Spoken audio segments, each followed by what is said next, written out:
Hello my quilting friends, Leah Day here with another fun video to guide you through quilting on your grace frames. In this video, we'll learn 2 ways to prepare your quilt sandwich to load on a hoop frame. This is the method you will use if loading a Cutie Breeze, Q-Zone hoop, or Evolution hoop frame. I am a Grace Company dealer and online quilting teacher, so please come and check out my website at leahday.com/hoop to learn more about these hoop frames. So the first way we can prepare our quilt sandwich is to layer everything on the floor. Here I've spread out my backing fabric right side down and taped it to the floor with 2-inch masking tape. Make sure to put some tension on the backing fabric using the tape so it's tightly secured to the floor with no wrinkles. Before layering a quilt like this, I always starch and press my backing fabric to reduce stretch and make the back of the quilt less likely to pleat as the quilt is quilted. Next, fold your batting in half and align it with the midpoint of the backing fabric. Starting on one edge, spread and smooth out the batting so it's completely flat. Because batting likes to adhere to fabric, you may need to fluff it up a bit to stop it from sticking in place as you smooth it out. Now, a good tip for cutting your materials is to cut your backing fabric and batting at least 10 inches wider and at least 15 inches longer than your quilt top. This ensures you'll have plenty of fabric to secure to the frame, especially when you reach the lower edges of your quilt. Next, use a ruler to place a line of straight pens 5 inches from the top edge of the batting and backing. This straight line of pens helps you align the quilt top nice and straight with the sandwich. You need 5 inches of open space above the quilt top to clamp your quilt to any hoop frame. Now fold your quilt top in half and find the midpoint of that layer too. Align it with the midpoint of the batting and backing and align the top edge of the quilt top with the line of straight pins. Starting in the middle, move the pins from the batting to the quilt top, securing all 3 layers together. I'm using magic long arm pens here, which are very long, sturdy pens designed to handle the tension we create on a quilting frame. After the top edge of the quilt is pinned in place, spread and smooth out the fabric flat to the batting. If you are layering a very large quilt, you may want to place more pens through the quilt sandwich. I recommend placing a straight line of pens every 20 to 30 inches to ensure the layers stay flat and well connected. Once you're done penning, remove the painter's tape and it's time to load your quilt on your frame. Now that you've seen how to arrange the layers on the floor, let's see how to do this again on a wall. Now when it comes to making your quilt sandwich for any style of hoop frame, you are going to need to get the layers layered together. So we've got our backing, I've got my batting and my quilt top here. We're going to put the layers together, and I like to use the wall. I really like to stay upright and keep my back straight. So what I found is these magnetic whiteboard strips, and I'll make sure to link them up below the video so you can find them on Amazon. So I like using these magnetic strips just so it's on the wall. I can do this standing up, but it's whatever works for you, whatever works in your space in your home. So I have the whiteboard strips attached to the wall, and I am attaching my backing fabric to that using these So Tight Magnum magnets. These are amazing. You can find them on my website, leahday.com/magnet.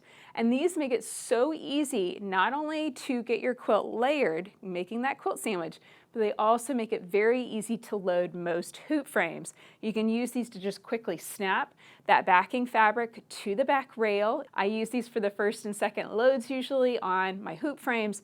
Really speeds up the process. And here's a quick tip for loading hoop frames. If you're not using the Magnum magnets, those first 1 or 2 loads can be a little bit of a struggle, just having enough fabric and thickness for the clamps to clamp. So one quick tip is to cut your batting the same size as your backing fabric. It's going to give you some more thickness and make those clamps hold just a little bit better. All right, so I have cut this the same size as my backing fabric, so I'm just going to layer this on top and smooth it out. And I'm going to click off one magnet at a time and hold this batting in place, just like so.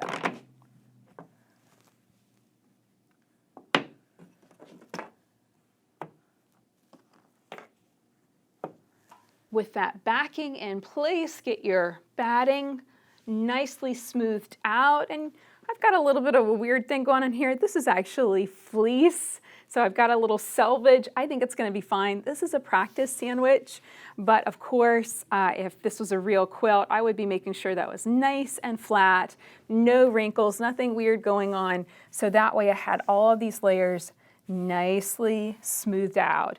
So once you get your batting and your backing fabric layered up and smoothed out, then you smooth out your quilt top. And an important tip is to find the midpoint of all of your layers, so that way when you place your quilt top on top, you're sure that it is going to end up in the center and not falling off the edges of the batting in any corner. That is kind of a catastrophe you really don't want to experience, running out of batting or backing fabric.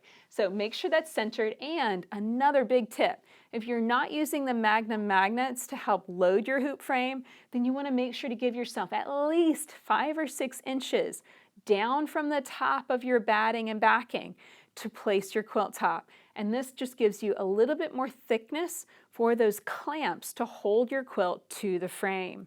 So now I'm going to take some pens, and I have tried to find an alternative to this, but I have not found yet an alternative to penning the quilt top to the batting and backing.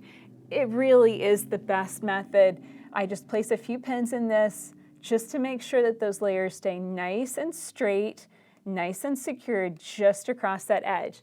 And I'm using these magic pens. These are designed for working with long arms. They're really sturdy, nice and long, perfect pens for this. They're going to hold really securely, and they've got that oomph that's needed to go through all of those layers. So that is how I get my quilt sandwich prepared. Everything's smoothed out, ready to go. Let's load this on our frame and start quilting. The first step to loading any hoop frame is to roll your machine to the back left corner and lock it in position using the channel locks.